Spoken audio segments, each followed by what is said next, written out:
So on today's show, we're going to be talking about some of the books we've read over the last month and give you some recommendations.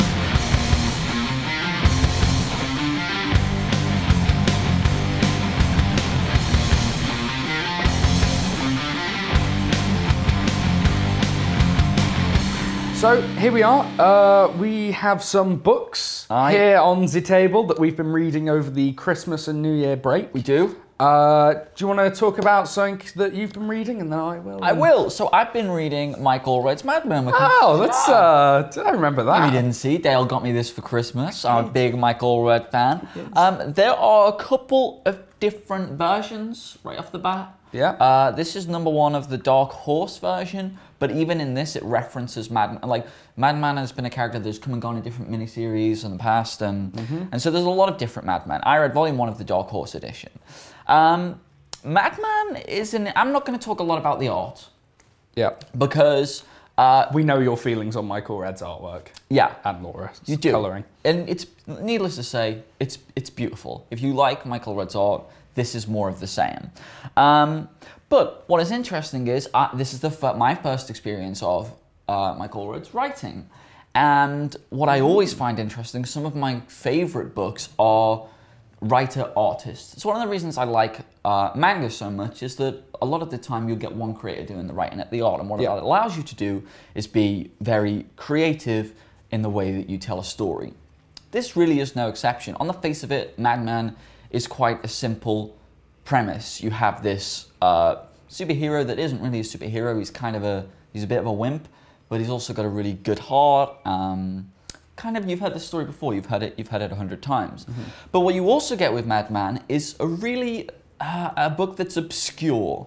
Not obscure in the sense that you don't really know what's going on. It's clear what's going on, but obscure in the sense that you always feel that Mike Allred is showing and telling you more than he's actually showing and telling you. Yeah. Madman is a character, for example, that wears a mask that has a crack in it. There's always options for you to say, well, why does it have a crack in it? He wears a mask to cover up scars. His body's covered in scars. That's interesting. We can think about that. His relationship with his girlfriend. On the face of it, it's a very simple relationship, but it really you get more attached to it when you learn things like his girlfriend reads his journals, which is really interesting, nice concept. Constantly we're presented with really interesting relationships between image and text.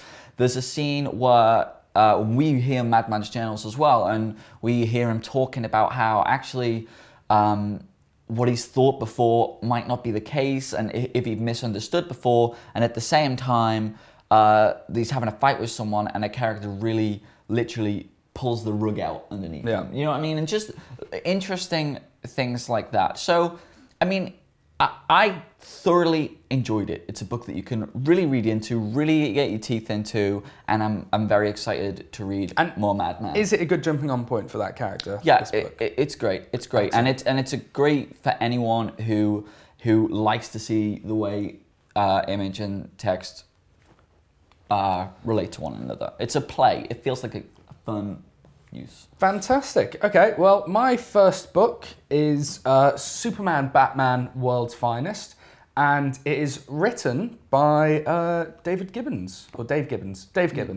who you will know from drawing The Watchmen, along with many other titles.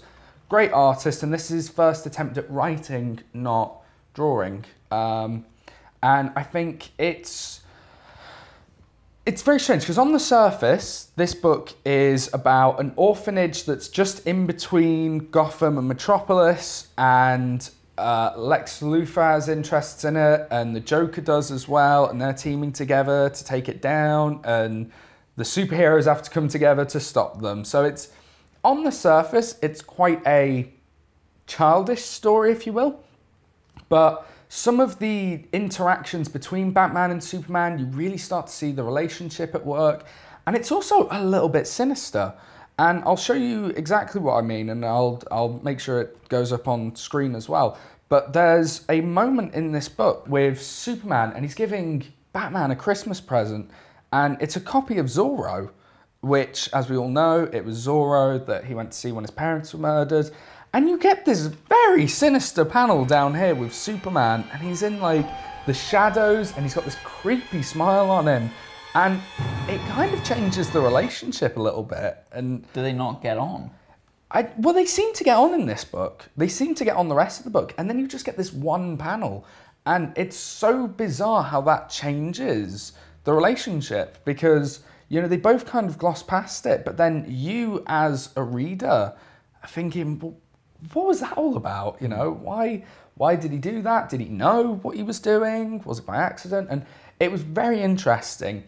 The art style in it's great, really classic looking book. All the characters, the Batman and Superman use kind of the classicer costumes. It's just a kind of retro feel. And I would recommend it, and I got it fairly cheap off the interweb. The interwebs. I got it for about £3.50, so definitely worth a buy. Cool. The next book I'm going to talk about couldn't be more different to Madman. It's a book called Burma Chronicles by Guy Delisle, and where Madman expresses its story through the abstract, through big concepts, and you've got to do the work, and you've got to find out what he's talking about and thinking about, and it could mean a number of different things. Yeah.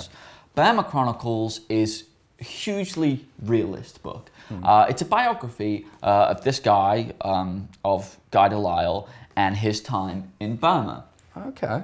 So what we get, again, completely opposite to Madman, whose panel layouts are crazy and abstract and all this weird type of stuff that you've never seen before, whereas this is a very, very strict 2x2 panel layout. Very strict, as is life. And I think that's largely the point of the panel layout. He's concerned with the story itself and using these very simple cartoons and this very simple way of storytelling and laying it out to talk about these issues that are going on in Burma at the time that are really quite complex.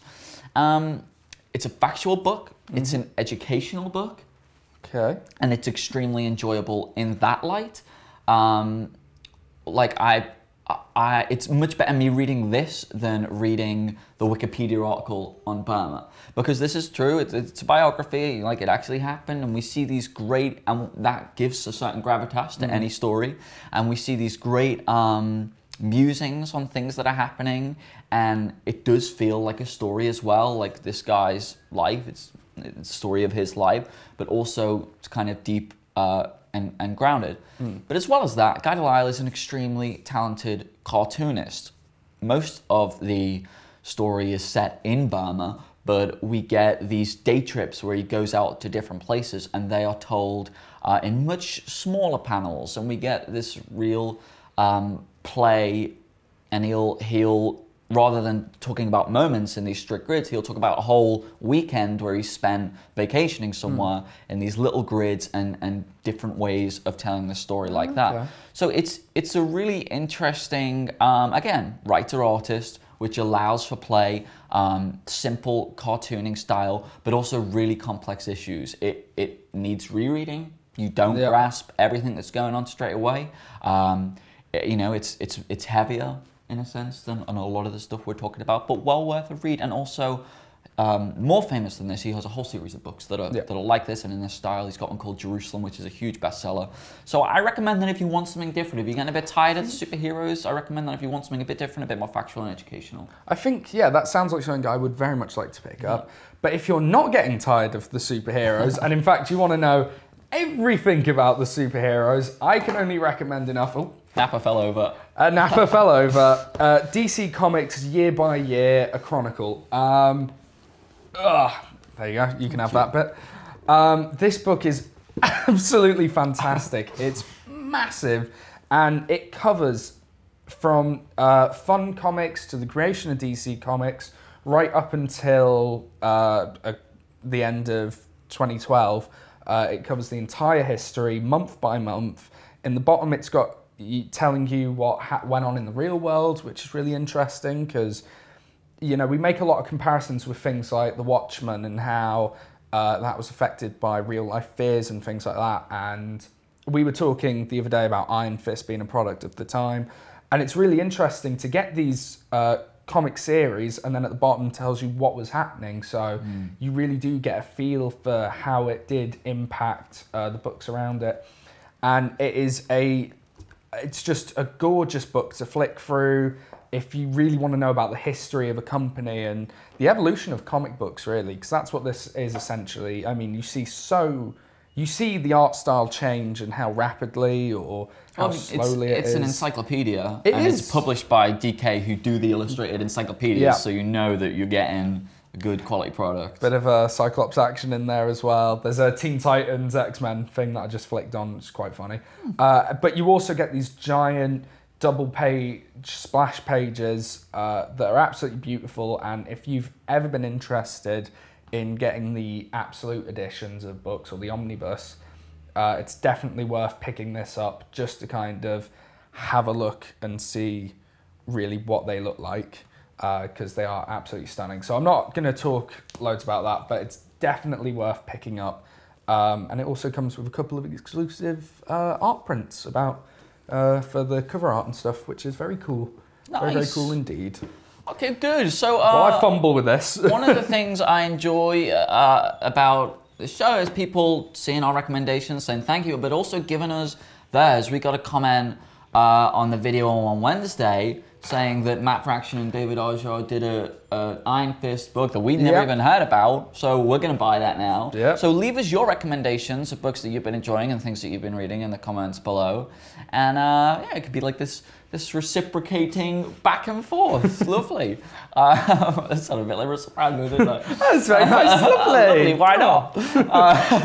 So yeah, do that. Have fun, and we'll see you on Monday. They got very high pitched towards the end.